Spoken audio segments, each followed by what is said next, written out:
next person coming to speak is the internal vice president for the undergraduate student body at UCLA. Her name is Shahida Bawa. What's that? Did I mispronounce it? Did I do it all right? Are you Iranian? She's not Iranian. What are you? Huh? She's a little bit of everything.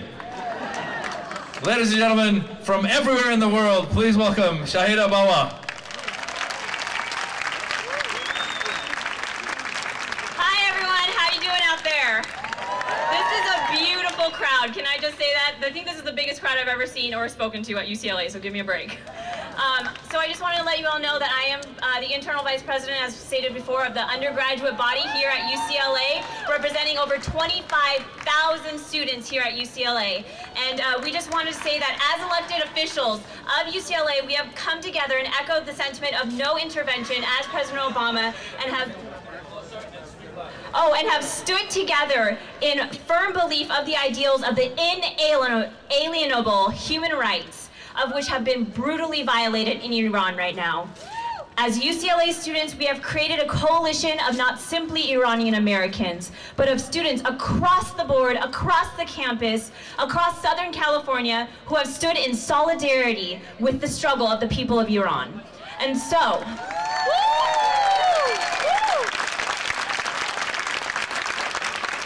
as a council of elected officials with the vested power of 25,000 students, we came together to issue a resolution calling for the cessation to the violence against the students in Iran and a recognition of the Iranian people's human rights. This is a public document and you can find it on Daily Bruin, UCLA.edu. Just putting on a shameless plug. But essentially it gave, we had a few resolutions, and I'll read off a couple of things. We gave a background of the history and documentation, working closely with the Iranian student group here at UCLA. They've been amazing, and you can thank them for a lot of the work that they've done, so thank you.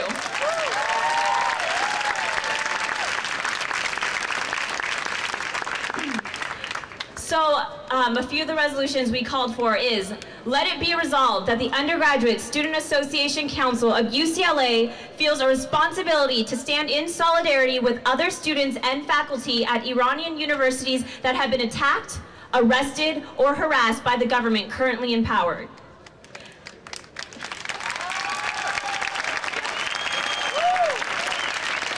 Let it further be resolved that the Iranian people's human rights must be upheld and the Iranian government must be held accountable for its human rights violations.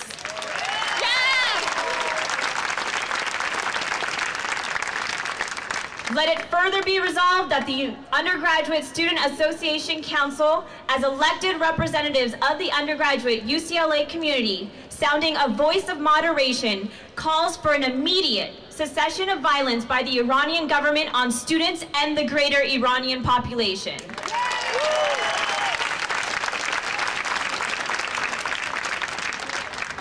Let it further be resolved that the Undergraduate Student Association Council will support and promote peaceful events such as this that will be taking place at UCLA and in the Los Angeles community, aimed at educating the undergraduate student population on the situation in Iran.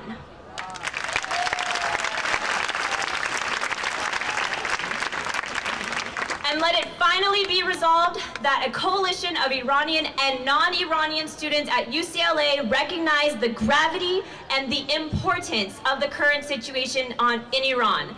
So on behalf of UCLA, the Undergraduate Student Association Council, we stand with you.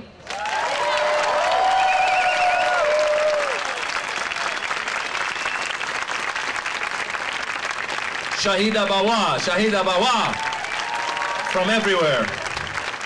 Tonight, you're Iranian. Okay, okie dokie.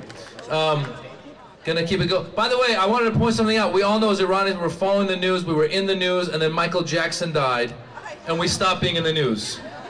But here we are, we're back. Not even Michael Jackson can stop us. We're back. Okay, whatever. Okay, this next speaker, in the past few weeks, images of peaceful protesters in Iran changed what the world thinks about Iranians. More than any other group, the incorrect but persistent stereotypes about Iranian women were shattered and replaced with a new image of diversity, strength, and resilience. Here to say a few words about Iran's women's rights movements and its relation with what is happening in Iran, please welcome Roja Bandari.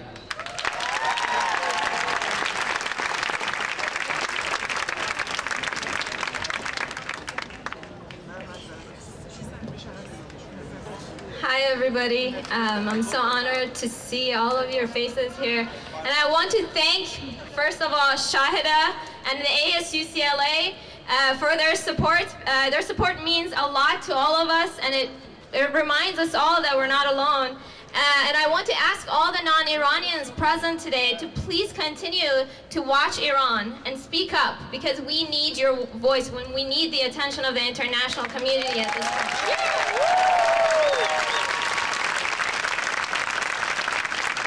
So I want to talk a little bit about women in Iran. We've seen a lot of videos and photos, and there's been a lot of talk about how Iranian women are part of the protests. We know that they've been part of the group that have been killed. They're arrested. They're of the groups that speak up. There are a lot of women. There are people who are following up on prisoners and write about the prisoners and their condition that are women, and there are lawyers who are trying to represent them that are women. Obviously, women are present in all these aspects. And what matters, obviously, women are 50% of our population. So what is impressive here is that they're doing this despite the fact that they face discrimination, or I should say we face discrimination in our Iranian legal system and in our society. So that's the part that's impressive. And all of us, we should remember, let's not forget, that each one of us has a responsibility to stand with Iranian women when they demand equality. All of the women that are proud of today, they need to be equal to men in our society, in our culture, and in the law.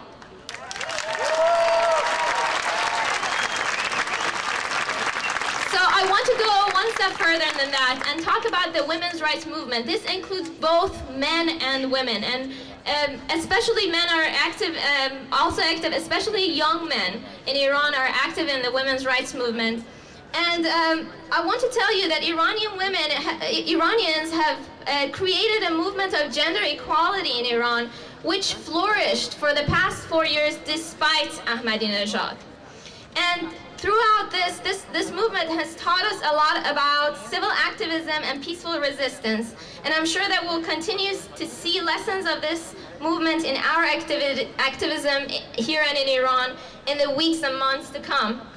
So some of these examples are, for example, peaceful resistance, finding mutual objectives with others, working in non-hierarchical networks. This is something that we see a lot in a lot of the things that are happening.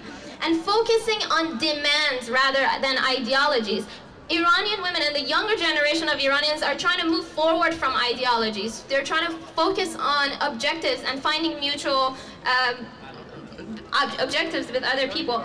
And these are some of the ideas that the women's rights movement and the 1 Million Signatures campaign have put to practice for the past 3 years. And they've sprinkled this all over our society through their everyday activism. So I think that's why we see a lot of these characteristics in our movement, that's the post-election movement, and we'll continue to see that more.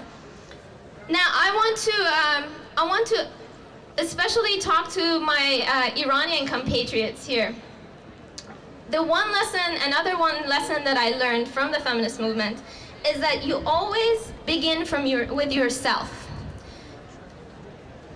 We can't help others genuinely and effectively if our own community is disconnected and in distress. So that's something that I've learned from being part of the women's movement. And I think that our community here needs serious work. And in order for us to be able to help people in Iran effectively, we need to mend our community here as well. And so I'm humbly asking all of you to collectively stand up to bullying, intolerance, dishonesty, blaming and mistrust in our community here and replace it with ethics, mutual respect, honesty, authenticity, and forgiving one another. And this is my humble request from all of you tonight. Thank you.